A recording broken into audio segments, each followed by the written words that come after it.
Hello, you're listening to On Israel in Al Monitor, and I'm Ben Caspit from Tel Aviv. The whole world is against us. This is the narrative in which successive Israeli generations have been raised, justifiably so. A small Jewish state struggling for independence among a sea of hostile Arab neighbors, Israel was for years boycotted by the powerful pro-Arab oil lobby, international conglomerates, and dozens of countries. Israelis grew used to the antagonism or indifference they encountered at the United Nations and its many affiliated organizations over the years. The signing of peace agreements with Egypt over 40 years ago and with Jordan almost 30 years ago did little to change this state of affairs. The 1993 Oslo Accords with the Palestinians created a breakthrough that gave rise to a brief period of hope and prosperity, only to crash against the reality of the Second Intifada at the turn of the millennium. Israel has undergone a sea change in terms of its international standing over the past decade as it evolved into a technological power leading the world in science, medicine, cyber, and military intelligence. The violent social upheavals known as the Arab Spring, the rise of political Islam along with jihadist ideologies spread by Al-Qaeda and the Islamic State, and especially the historic Abraham Accords normalizing relations between Israel and the Arab states have all turned Israel from Cinderella into the belle of the ball. To be totally honest, Israel's special weapons development skills, honed over years of wars, its sophisticated anti-missile defenses, spyware, and cutting-edge intelligence tools have made it particularly attractive to many previously hostile countries that now court it openly. But Israel's prestige took a heavy blow last week when one of the Arab world's best known and beloved reporters, Shireen Abu Akleh of Al Jazeera television, was shot to death during an Israeli military operation in a Jenin refugee camp, considered a hotbed of Palestinian Islamist terrorism and home to the terrorists who carried out a recent wave of attacks in Israeli towns. Minutes after Abu Akleh's tragic death, social media was awash with the news. Fueled by sadness, anger, and deliberate and malicious incitement, the incident quickly evolved into an allegedly deliberate execution by Israeli soldiers of a courageous Palestinian freedom fighter. The news echoed around the world.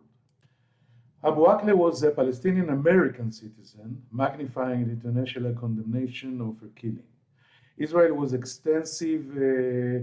extensive experience with the incidents of so-called collateral damage during military operations. The most famous case, the shooting death of 12-year-old Mohammed Adura during a Palestinian-Israeli firefight in Gaza 22 years ago, has become an iconic symbol of the conflict's complexity and tragedy.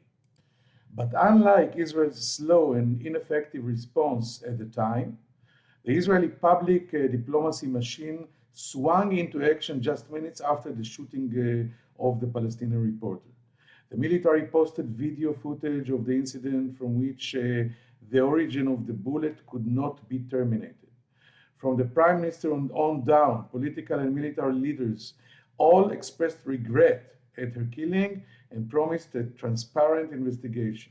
Military Chief Kochavi appointed an investigative team. Israel also provided the US with full details of the incident, after which the Americans joined Israel in calling on the Palestinians to agree to a joint autopsy, ballistic tests, and investigation in the presence of international experts in order to determine how Abu Akleh died. Although the Palestinian rejection of this proposal suggests it as something to hide, at this point Israel cannot be cleared of blame. The best that can be said is that she was shot deliberately. She was not, a deliberate target. The Army's interim investigation report put the odds of Abu Akleh being struck down by an Israeli bullet at 50-50. It suggested two scenarios, both of which it considered plausible. She was hit by an Israeli sharpshooter who targeted an armed Palestinian near whom she was standing and missed, or by a Palestinian militant firing wildly at Israeli troops. Israel's intense public diplomacy efforts collapsed at Abu Akleh's funeral on Friday in Jerusalem.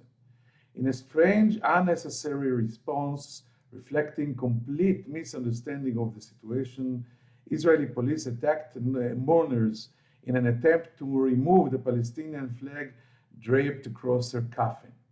These two made immediate headlines, with even President Biden calling for an investigation of the police violence. Instead of embedding its version that it was seeking an international probe to determine who shot the reporter and pointing out that dozens of journalists are killed annually in similar crossfire while doing their jobs, Israel now is being condemned for police brutality as well. Our guest today, a strategic communication expert and analyst, would probably have been tearing out his hair had he still been in the public service positions he held as a military spokesman and as the first head of the National Information Directorate in the Prime Minister's office for almost 12 years. Yarden Vatikay joins us right after this short break.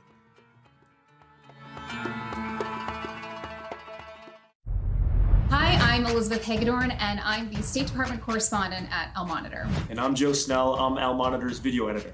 Let's admit it, this past year has been difficult to stay on top of the news and sift through what's accurate and what's misleading.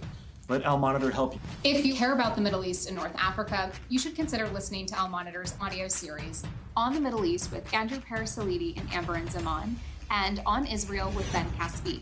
You can now watch our newest video podcast, Reading the Middle East with Gilles Capel. You can subscribe to these series on your favorite podcast platforms. And through a host of free daily and weekly newsletters, we offer a range of perspectives with the highest journalistic standards. You can subscribe to these newsletters at almonitor.com.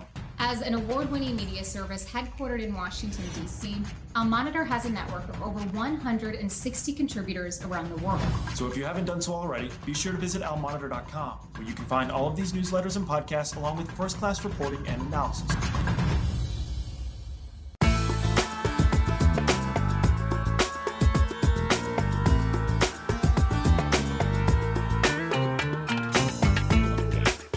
Now I'm happy to introduce and welcome and say hello to my friend and colleague, Yarden Vatikay, who is the former director of the National Information Directorate in the Prime Minister's office, currently a strategic advisor. Shalom, Yarden. Thank you for joining us here on Israel in Al Monitor. Shalom. Shalom, Ben, and thank you for having me this evening. And it's a very busy week in Israel, in Jerusalem, in Ramallah, in the Middle East, on issues that you are very familiar with. And I want to straightforward dive with you to the incidents. And I'm sure you will agree with me that Israel is in the middle of a perfect storm that began with the tragic death of Shireen Abu Akleh, and culminated with the embarrassing photos from the funeral procession. Would you say that Israel is losing this public relation battle? Could it have done things differently? First, to be in the middle of a storm is not new for Israel, of course. This is probably our routine. Our routine is a sort of a crisis routine. In Israel, you move from crisis to crisis, but of course, everyone and each and one has its own criteria. Now, this one is certainly a crisis. I would divide it into two phases, two stages. First of all, it's the first stage after the death of the tragic death, of course, of the Al Jazeera correspondent. I think that Israel responded swiftly and accurately. And I've been through many crises in my professional life. And I think in this sense, this is first one, not the first, but one of the ones that Israel responded effectively. Why? Because it did four things. First of all, it had a press release in the first news cycle, and this is something we don't get to.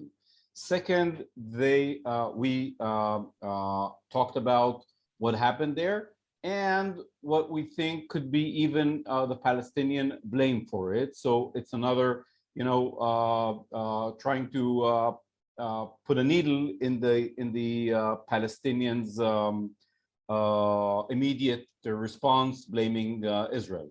And third, the offering of the joint investigation was a very smart move, a very clever move in my point of view, and therefore, it put the Palestinians in the corner in this sense, and I think it was good.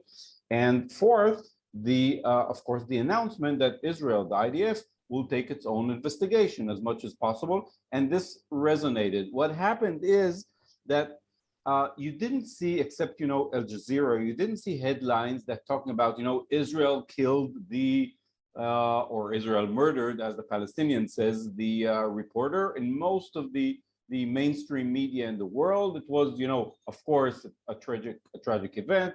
Of course, Israel is there. It's not. It's a bad situation, of course, but it was pretty balanced in the international media. What happened, this next stage was unfortunately, after the funeral, where the world was exposed to the conduct of the police, of the Israeli police there. And it looked, I know that police has its own explanation, but explanations aside and pictures aside, and pictures win in this sense. And the pictures were pretty dire, and inflicted much damage on the pretty controlled, as I can see it, event that began and actually deteriorated it in public opinion. This is the situation where we are right now. Let's go back and look at the event as a whole. The world is largely silent over the deaths of dozens of journalists every year around the world, but the killing of the journalist in Jenin sets off much a storm. Is there any way we can deal with this kind of double standard? And one more thing, how can Israel make the world understand that its soldiers did not go into Jenin for fun? They went there risking their lives to catch Palestinians planning terror attacks against the Israelis of the kind that killed 19 people in recent weeks and a highly decorated Special Forces officer on Friday. Well, you touch upon the main issues of the problem, the issues that we've been dealing with for dozens of years. I've been doing it for almost 30 years, and it's not getting any easy in this sense. But I'll tell you what I think and what is the best way to do. First of all, Israel is the focus of attention. You know that Israel is one of the largest hubs of international journalists in the world, probably 2 or 3, and events even during events even many more come. So Israel is in the middle of attention. By the way, attention also of the Arab world, not only the Western or the international community. So this is a situation where we are as always. Now, there is a double standard, and there is hypocrisy, and there is everything.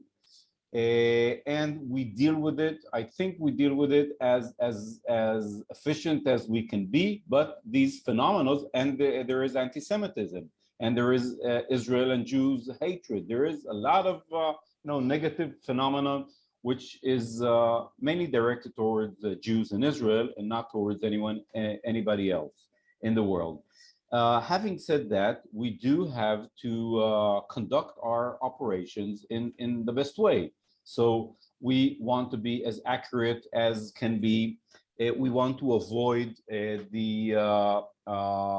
even during operations, we want to avoid the death of people who are not combatants. A couple of years ago, the American Chief of Staff, Martin Dempsey, said that Israel went to extraordinary length to avoid civilian casualties in Gaza. It was in one of the operations in Gaza. So we do go to extraordinary length, and I think most of the governments understand it, most of the armies understand it, and people in the public opinion also.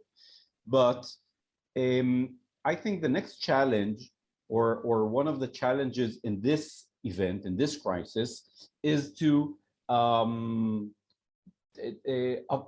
take ourselves a bit higher than the question of whose bullet killed the reporter. Why? Because what matters is the context. It's not whose bullet is it. And we can go back to previous events like Muhammad Adura in 2000. Maybe want to go later on. So I would say Israel has to stress the context. The context is exactly what you said. We're like everyone else in the world, probably more than everyone else in the world. We're fighting terror, monstrous terror, who kills citizens, who kills children and women and men in Tel Aviv, in Elad, in the West Bank, wherever, doesn't matter. They kill him just because they're Israelis and Jews. So this is the context which is important. Now, of course, there is a larger context of the Palestinian-Israeli issue and the position they're portraying of it in the public arena as Israel, mainly as Israel being, the overriding force in the West Bank. So there is context to it. But what I think we should do is put the right context of fighting terror, endangering the lives of our own people. Just yesterday, very sadly, one of our excellent combatant soldiers died in action exactly in this area. So this is the context we should pursue as much as we can. Talking about this, Israel is a cyber power with groundbreaking capabilities. Is there some way of building a cyber defense of the kind Israel has developed against enemy missiles to provide it with the protection against attacks by endless streams of fake news, propaganda, incitement, hatred, and shaming on social media? Can we build such an iron dome in this field of hasbara and social networks and shaming, etc.? There's a lot of technology we use, and we could use even more, but it's the free market of ideas. So you can't build here a technical vehicle to, in this sense, protect you as an iron dome. I don't think it works this way. First of all, it's people. There's a lot of technology, maybe bots, whatever, but it's mainly people. It's mainly reasoning to the hearts and minds of people, to explain the situation, to show the evidence, to be sincere as much as you can, to be transparent as much as you can. So in this sense, you want to target the hearts and minds of people. Computers or cybers or mechanical devices cannot really do it. It is a market of ideas in which you have to do your best. Now, there is an ocean, a tsunami against Israel, and it's getting worse. There are, in researches that we have done in the government, we detected, thousands, maybe tens of thousands of people. Now, I'm putting aside the issue of technology, but thousands and tens of thousands of people working on the keyboard against you, with shaming and with disinformation and misinformation and counter narratives and lies and anti-Semitism, whatever. But there's a storm there, and we're doing what we can. I think we can do much more, but it's mainly human resource and with technology. Technology itself could not prevent such a storm and could not protect us. You need people who can craft messages and and upload content to these to the social networks, and of course to not leave, of course, not abandon the old school media, the television networks, etc. I want to understand, you meant tens of thousands of people working against Israel on keyboards Yes. right now, or usually generally? Generally, on a day-to-day, on a daily basis? On a day-to-day basis, you have thousands and sometimes a bit more. I mean, during events, you have tens of thousands. We know sometimes we can even detect where they come from. It's a lot of people from Muslim countries. It could be in the Middle East or other places. But not only Muslims, of course. It comes from Europe. You have thousands regularly and tens of thousands during events working against you. That's a huge capacity of people working against you. And therefore, it's hard. After all, we're a small country with not too many people. We try to harness, for instance, Jewish communities abroad, friends of Israel. But again, what works against us is by far in a different scale, bigger and much fiercer. And of course, we use facts and figures, etc. We want to be credible. If something is not credible, you'll be the first, as one of the prominent reporters in Israel, you'll be the first to criticize, the government or the IDF, and we want to use this. And the other side does not play on the same terms.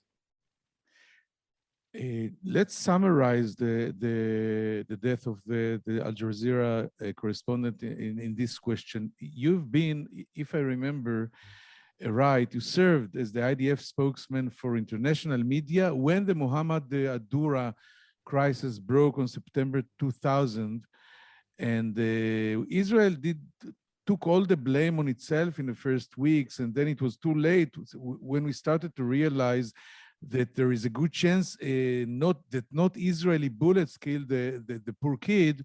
It was too late. Do you think Israel learned the lessons from this incident as we watched it operating in the current one? Well, everybody has his scars, professional scars. This is one of mine in this sense. I was, as you recall, the IDF spokesperson for international affairs. I think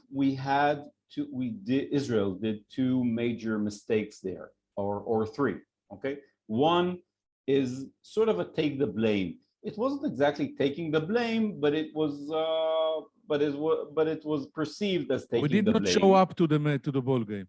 Yeah, something like that. Second, the second problem is that we did not have conduct an investigation immediately, thorough investigation.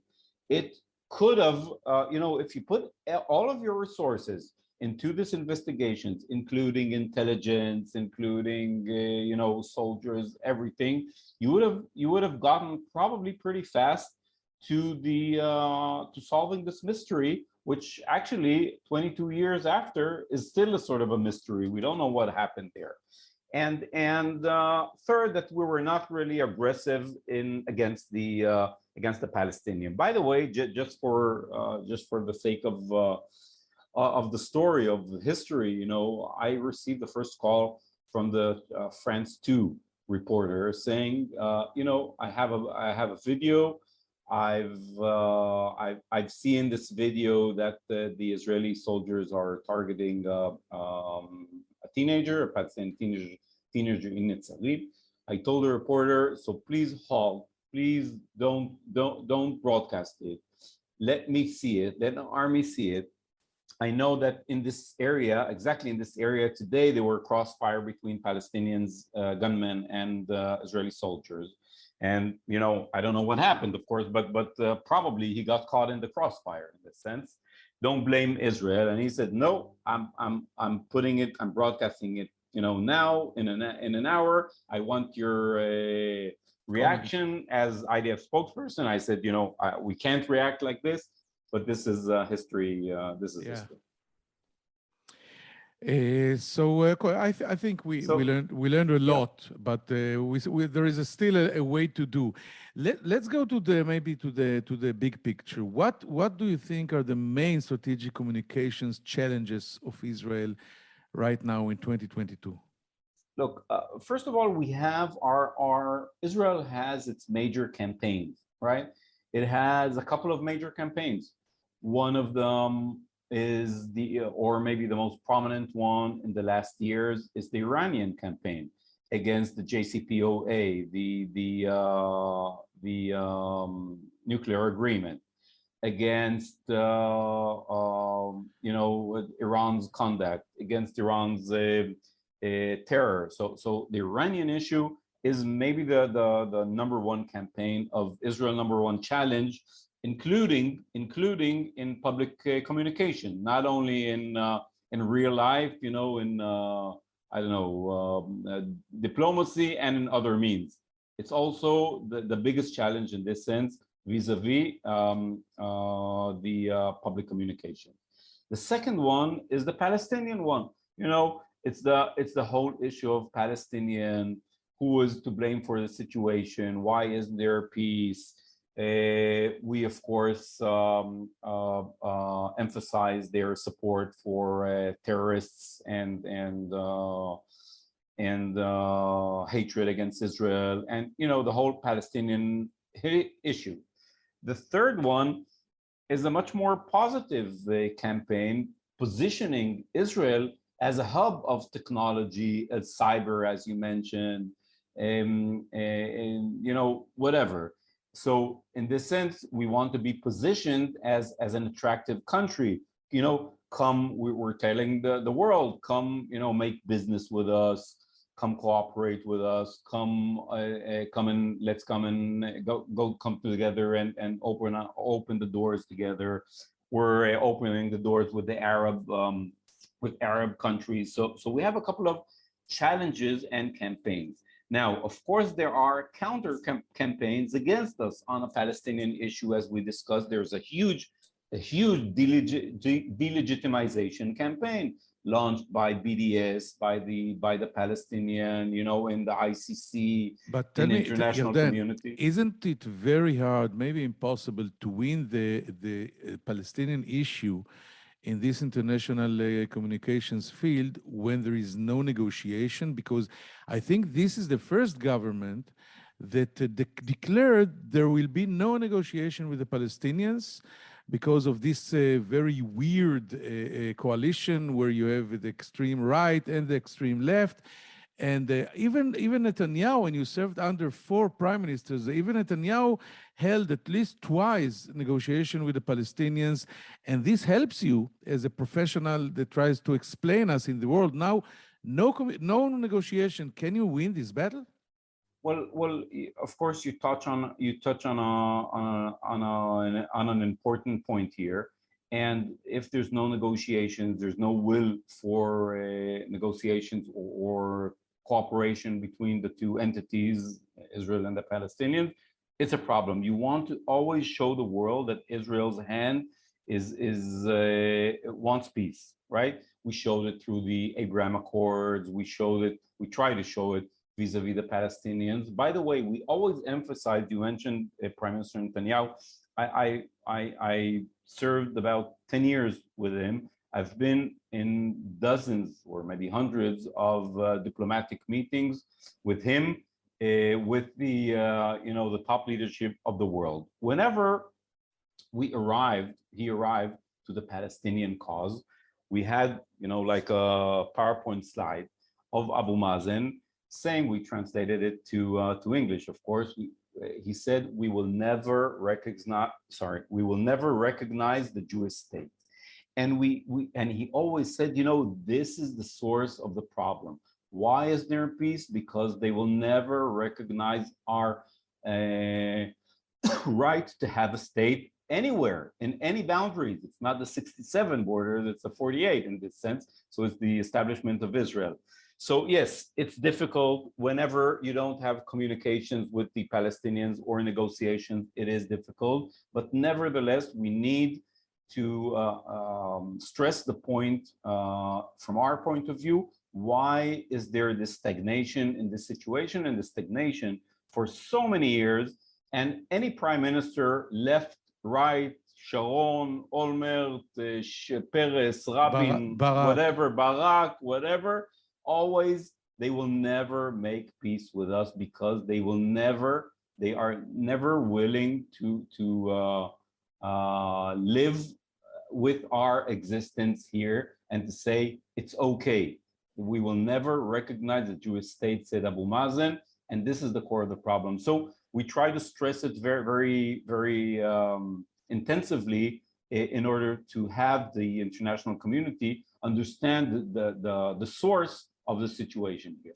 And the fact that they refused always to the peace offers and peace plans going from the Clinton parameters in 99 and the Ehud Barak plan, and then the Olmert and the John Kerry and whatever, they always said no or did not say anything. But the problem here, Ben, is that you've been for so many years covering and writing books about it.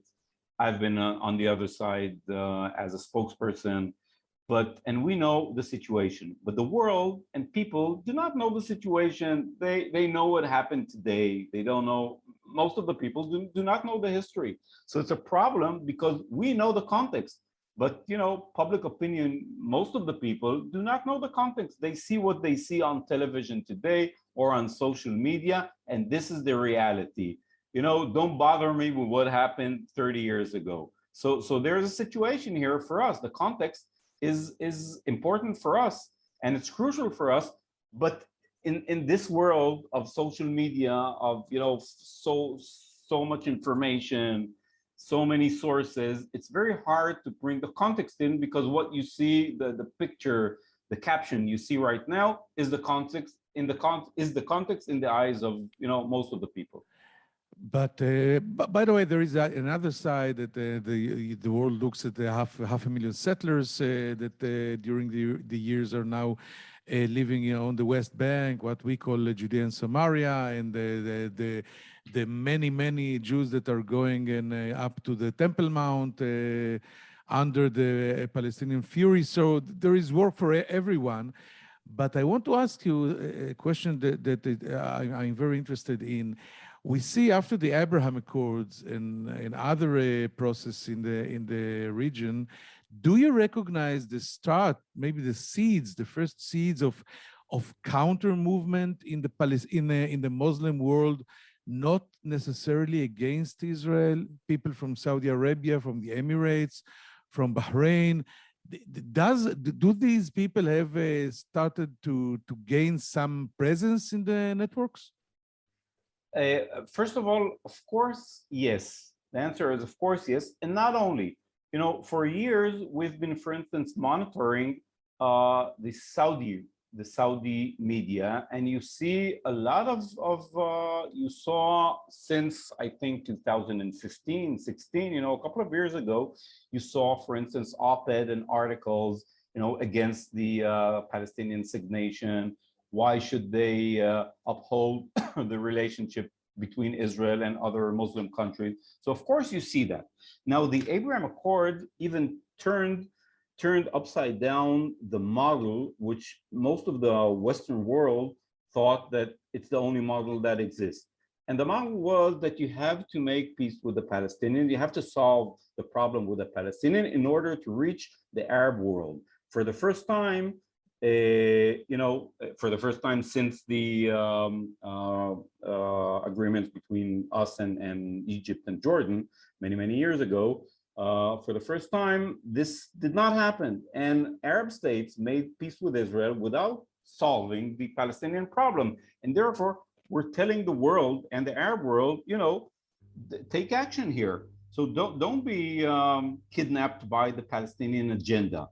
You can make peace with us. You can have negotiations with us. You can have interest with us. You can have relationship. You can have commerce with us. You can have cyber. You can have everything. All of your interest, and your interest is working with us and fighting terror together and fighting Iran together. Whatever. Why should you be kidnapped by the Palestinian agenda? And I think, of course, there's a turning point here. Now, where we as communicators are communicating to the Arab world for many years. You know, in the Prime Minister's office, which I served, there's a professional field which his whole position is to communicate the Prime Minister's messages to the Arab world. In the army, Vatikay, and the Ministry of Foreign Affairs, of course, we're all doing a lot of communications to the Arab world. You see, there's no monolith there. First of all, there's a lot of interest in Israel, and it's not monolithic. Of course, you see a lot of reactions. You see a lot of negative reactions, but you see a lot of positive reactions. And the Abraham Accords emphasize that and echo that in many ways. Of course, you see much more. And again, we know because we communicate directly through, usually through the social network with them, and you see reactions and people react. Yep. Not only, by the way, to the Middle East, also to Muslim countries outside of the Middle East. It's very interesting, and I have so many questions, much more questions, but we're almost out of time, so I'll settle with this last one. You worked with, as we said, 4 prime ministers in Israel and many governments. Were strategic communications part of their decision-making process? It's a tough question. I think it is the most important question from my point of view. I mean, I want the governments and prime ministers and organizations to incorporate the considerations of communications inside the decision-making process. I'll give you 2 examples from now, right? During, I think, the launching of the investigation to of Shireen, of the Jazeera reporter, I think that strategic communications was definitely incorporated inside. But during the police's conduct, the deployment of the police, I'm sure they did not take into account these considerations. And if they would have taken into account, it wouldn't have looked that way. I'll give you 2 other examples, one from Israel and another international one. The targeting the AP building in Gaza during the last operation. Yeah. I'm sure, and I know that these considerations were not taken into account, and it was a PR disaster. It was a PR disaster. And there was an operational reason. Yes. But no one thought about the disaster you're talking about. Exactly. You know, President Biden called our prime minister I think it was for the first time after this event, and nobody got hurt there. Nobody was crushed even, but they didn't take into account another international, I think, an international huge event which wasn't taking into account the considerations of communication was, as far as I can see, the exit of the American forces from Afghanistan. You remember, of course, the pictures of the mass of people running after these huge C-5 airplanes, and some of them even holding them. And you know, I'm sure that in this kind of event, if in the preparations, the considerations of the strategic communications were taken into account, you wouldn't have seen these very problematic, very disturbing scenes, which you know, affect many people because there's a message there. So it is crucial. It sounds like it's, you know, theoretical. It's crucial for governments, not only for government, but especially for governments, to take into account these considerations for all of organizations to take into account, because you want your policy to be as much as communicative as possible toward your target audiences. Sometimes it's been done well, and sometimes it inflicts great damage on your reputation, and this is what happened in many incidents, unfortunately. And my way to say it, you said it, you defined it professionally. My way is in 2022 or in the 21st century, the difference between a win and a loss sometimes lies within the pictures and the videos. You win and lose wars in nowadays in the media. Certainly. Yarden Vatikay, former director of the National Information Directorate in the Israel Prime Minister's office. It was fascinating, and I thank you again for this talk here in Al Monitor. Thanks. Toda Rabba, Yarden. Thank you, Toda Ben. Hello, I'm Gilles Kepel, professor at Sciences Po and Normal Sup in Paris, and author of a number of books and articles on the Middle East. Through my new podcast, Reading the Middle East, on the award-winning media service Al Monitor, we will take a deep dive into the trends in the region with the authors and thought leaders who are shaping how we think about the Middle East. Reading the Middle East will be a fantastic addition to Al Monitor's outstanding podcast lineup, including On the Middle East with Andrew Paraziliti and Amber Zaman, and On Israel with Ben Caspit. You can subscribe on your favorite listening platforms. We look forward to your joining our conversation.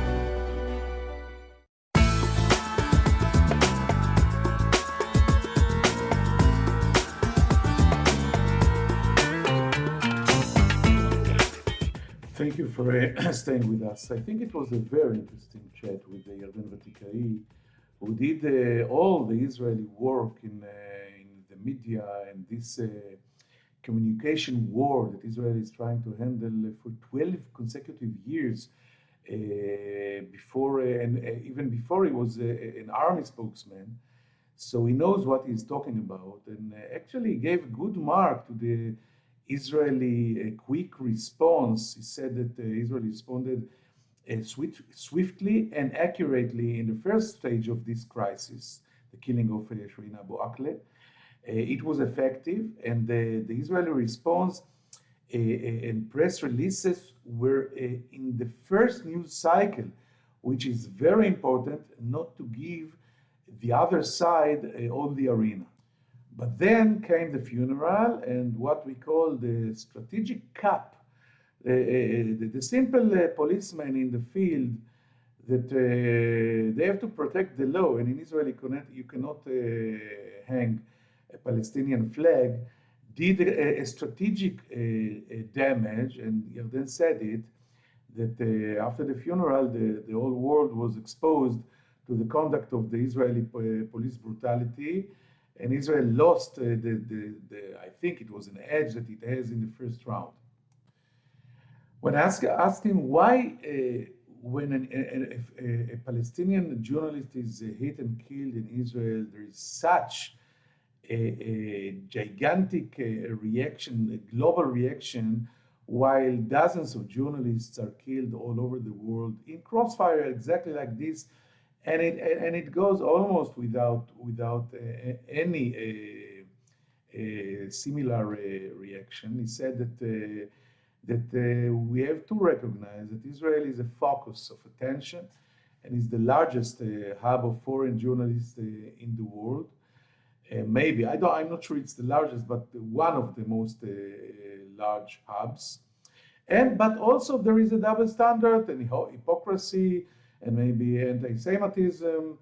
And after having said all that, we do have to conduct our operations. We do have to focus on facts, to be very, very, very accurate, and try not to have journalists killed, although we still don't know who is responsible to the killing of Shireen Abu Akleh. Yarden Vatikay emphasized that Israel is facing on a daily basis a tsunami against it by tens of thousands of people working on the keyboards every day, 24/7. And when I asked him if technology, the Israeli edge in technology and cyber, etc., can produce us an iron dome against fake and shaming and all these damages, he said no. We have to fight it old school. We have to consider and be focused with facts and with the credible facts and evidence and truth. This is the only way. Hope you found it interesting, and as usual, I hope to find you here next week, next time, same place, on Israeli Now Monitor. I'm Ben Caspit from Tel Aviv. Take care and bye-bye.